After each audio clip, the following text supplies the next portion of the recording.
Swastiastu. Para pinandita, lanang istri yang tiang sucikan, Bapak Ketua Banjar Suku Duka Cibinong yang terhormat, yang terhormati juga Ibu Hadi Kabupaten Bogor, para Ketua TP dan Ketua Panitia yang terhormati, para umat saudara yang berbahagia.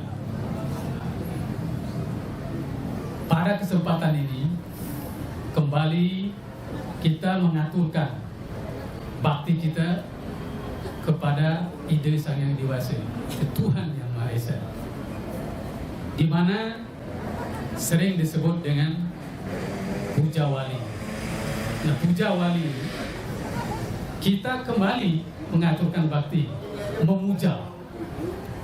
Asal kata puja dan wali, artinya kita melaksanakan seluruh rangkaian dalam bentuk yatnya.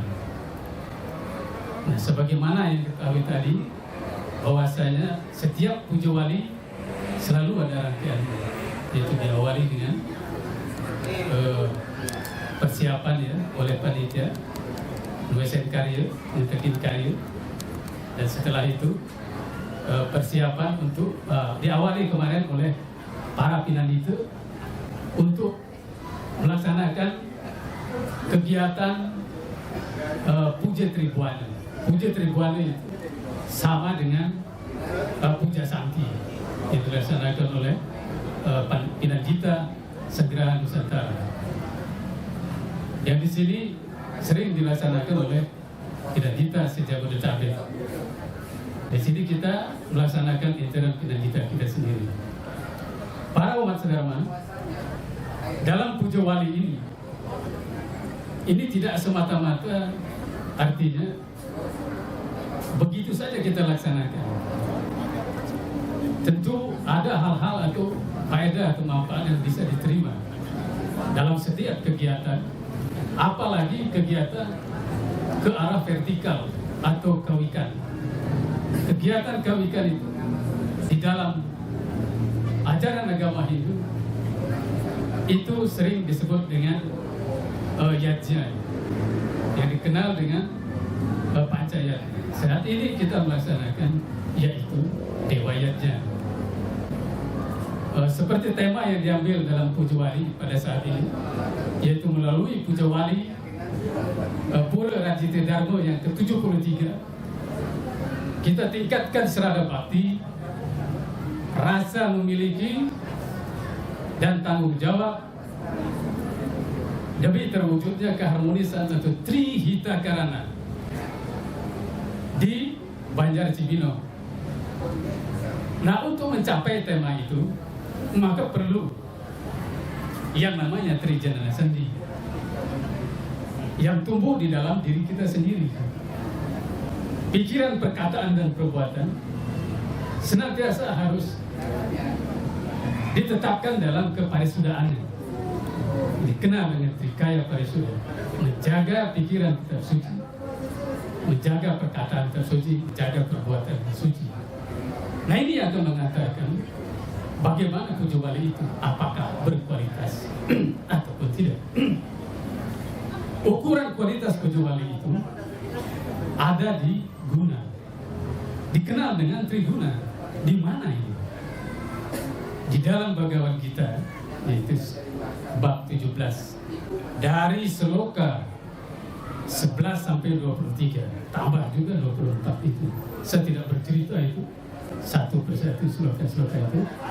Saya akan bercerita poin-poinnya saja.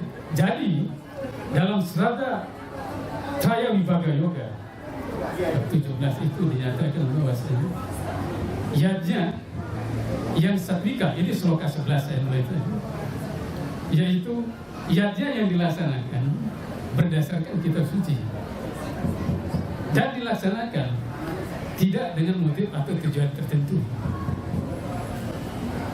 yang sesuai dengan kitab suci dan dilaksanakan berdasarkan kewajiban.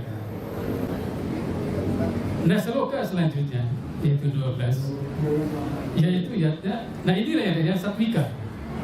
Nah, seloka 12 ini yatnya yang rajasika, yaitu yatnya atau korban suci yang dilaksanakan berdasarkan motif dan kemegahan atau kemewahan.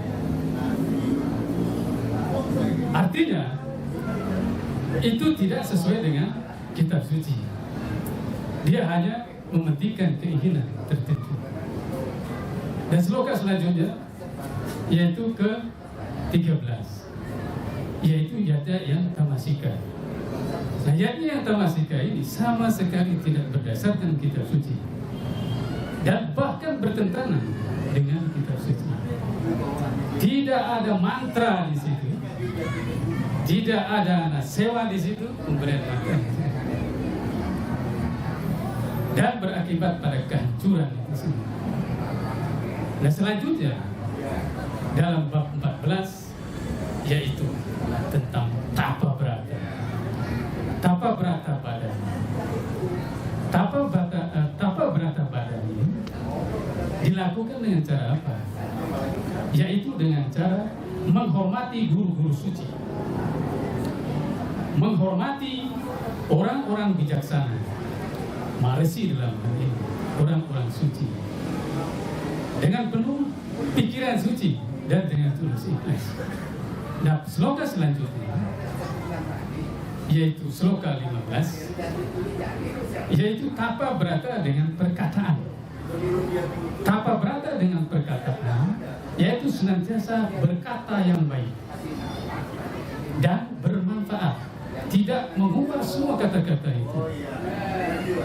Maka dengan ini menggunakan kata-kata tadi seperti trikaya parisuda, poin yang wacika parisuda, senantiasa dijaga perkataan itu, senantiasa suci.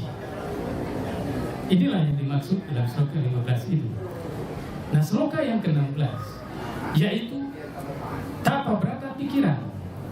Jadi senantiasa menjaga pikiran kita dalam ketenangan, tidak kemana-mana, selalu mempelajari kitab-kitab suci guna menumbuhkan keseimbangan jiwa. Jadi ketika mana kita terkendali, maka budi kita, akal kita pun akan terarah dengan baik. Inilah yang disebut dengan berweke dengan baik. Nah, seloka selanjutnya, seloka 17 ya. Seloka 17 itu dikatakan ini sudah masuk ke kualitas. Ketika tapa brata tersebut dilakukan dengan baik dan tidak ada motif sekalipun, maka inilah yang disebut dengan satwika. Nah, seloka selanjutnya 18, ketika ini dilakukan atau tapa brata, ketiga tapa brata ini dilakukan dengan tujuan tertentu atau motif tertentu atau kepentingan pribadi, maka inilah yang disebut dengan guna atau kualitas sifat yang rajasika. Nah, begitu juga tapa brata atau ketiga tapa brata ini di sloka selanjutnya dilakukan dengan tujuan menghancurkan atau menyebabkan penderitaan, maka ini yang disebut dengan tamasika.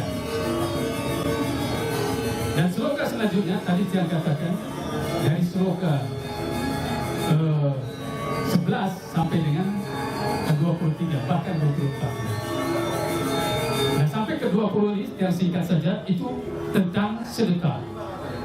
Nah, salah satu yatnya yang kita lakukan dalam hal ini, dalam puja wali, yaitu sedekah atau berdana kuning. Nah, ketika kita berdana kuning, hendaknya berdasarkan guna dan kualitas itu. Yang rajasika, yang tamasika ini, yang mulai, yang bagaimana bersedekah itu, yaitu ketika sedekah atau berdana kuning yang diberikan kepada orang yang memerlukan, pada tempat dan orang yang memerlukan. tidak mengharap kembali. Inilah guna atau kualitas sedekah yang sakwika. Yang mana sedekah yang rajasika? Nah, yang rajasika yaitu dana dunia atau sedekah yang dilakukan dengan mengharapkan kembali atau dengan motif tertentu. Dia memberikan dengan memaki. Nah, inilah yang kualitas gunanya sampai pada rajasika. Nah, yang mana yang tamasika? Sedekah yang tidak sesuai dengan tempatnya tadi dan diberikan kepada yang tidak sesuai. Dan dengan tujuan tertentu, bahkan tidak ikhlas, seolah-olah berat sekali. Ini yang mengganggu pikiran dan menyebabkan guna tamasikanya ada dalam diri seseorang. Kita manusia ini tidak lepas daripada namanya triguna sendiri. Karena kita bukan nirguna. Yang nirguna itu adalah Brahman. Memang ada dalam diri kita, bersemayam dalam hati itu Atman itu. Brahman, Atman, Aikyam ada di dalam hati. Tetapi manusia sebelum lahir dulu tentu ada yang namanya budi angkara, budi intelektual, mana juga ada di situ. Menjadi panca tanmatra menjadi panca mambuddha dan diikuti oleh panca indera dan objek-objek. Dalam Bhagavad Gita juga dikatakan 5 itu mempengaruhi kehidupan manusia itu. Pertama itu adalah wadah, 3 indera, kedua adalah indera, yang ketiga objek-objek yang berbeda, yang keempat itu adalah keinginan, dan yang kelima itu adalah dewata. Dewata inilah yang mengetuai itu. Nah, untuk mengetahui itu, maka ada yang sloka 23 yang lanjutkan dalam standar Bhagavad.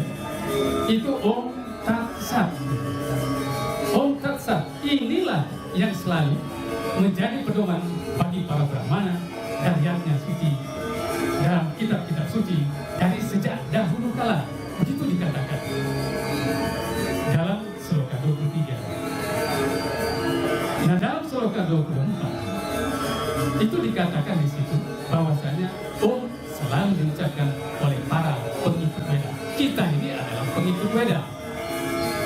Maka kita senantiasa untuk melaksanakan Om. Maka dalam setiap mantra kita selalu diawali oleh Om. Entah apapun. Dan mengenai Dewata dalam Chandogya Upanishad juga telah dikatakan di sana Om itu disimbolisasikan dengan An, Om, Ma. Ketika itu menjadi sebuah Udgita. Udgita ini, Ud itu angkasa, suara yang bulan. Gi itu asal kata dari giras. Nah, giras ini adalah antariksa. Nata itu adalah bumi. Udgita ini menjadi apa saja. Ketika itu dia bergerak dalam samadhinya.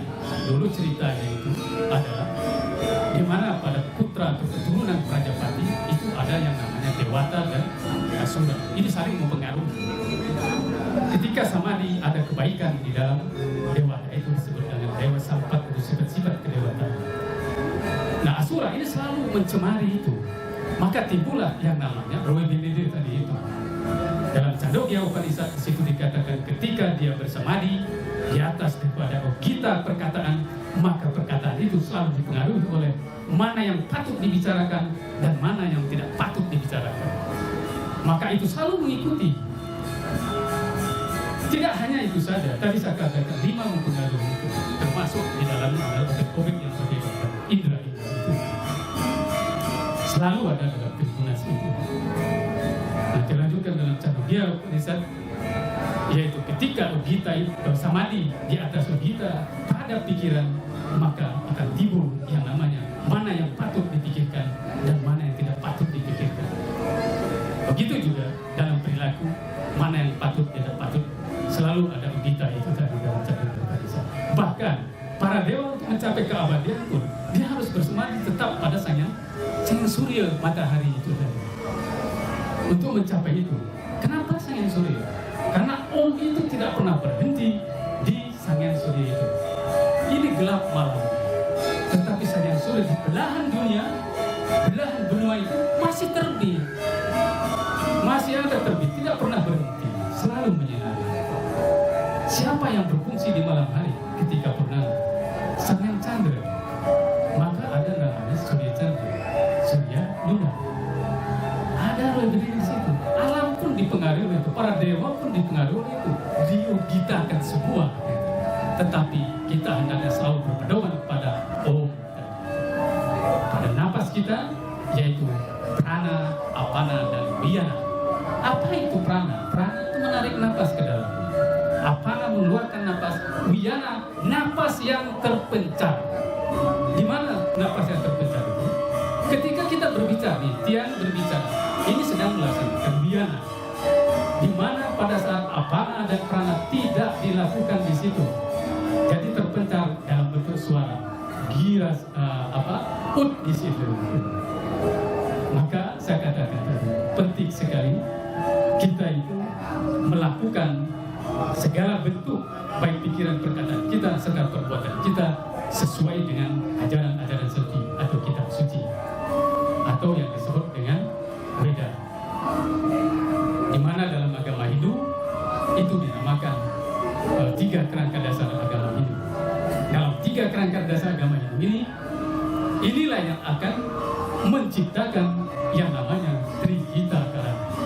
Dan Trihita Karana, Trihita itu kebahagiaan baik di dunia maupun di alam nirwana.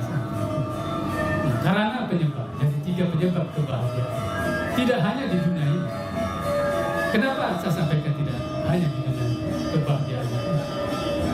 Karena ada tujuan agama itu yang disebutkan Muksatan Jayadita Iaca tidak posisinya. Dan ketika kita sudah mendapatkan kebahagiaan dunia dengan jalan dharma, maka hendaknya kita selalu memikirkan namanya moksa. Moksa itu mencapai kelepasan dunia dan menyatu kepada Brahma. Nah, sesuai tadi relevansi daripada tema Pujawani pada saat ini, pada 73 ini, mari para umat sadharma kita senantiasa selalu mempelajari kitab-kitab suci kita, seperti tadi yang katakan bahwasanya kita mencakup berarti kita selalu menghormati orang-orang suci, orang-orang bijaksana, dan di atas orang-orang bijaksana atau muni sekalipun, mari kita hormati hubungan antara wadake dengan para sadake, kita jaga dengan hubungan antara yang dilakukan antar kawisesan baik dalam organisasi apapun di Banjar Cibinong ini, mari kita jalin yang namanya asa aci asu, saling menghormati. Maka tapa berata yang saya sampaikan tadi bisa kita laksanakan di lingkungan Banjar Cibinong. Mari kita sama-sama untuk melaksanakan apa yang sudah tertuang di dalam kitab suci kita. Entah apapun itu, tatwa itu banyak, yaitu ada Weda, ada Catur Weda, ada Upanishad, Itihasa dan lain-lain. Apalagi Weda banyak sekali sadar sampai daga.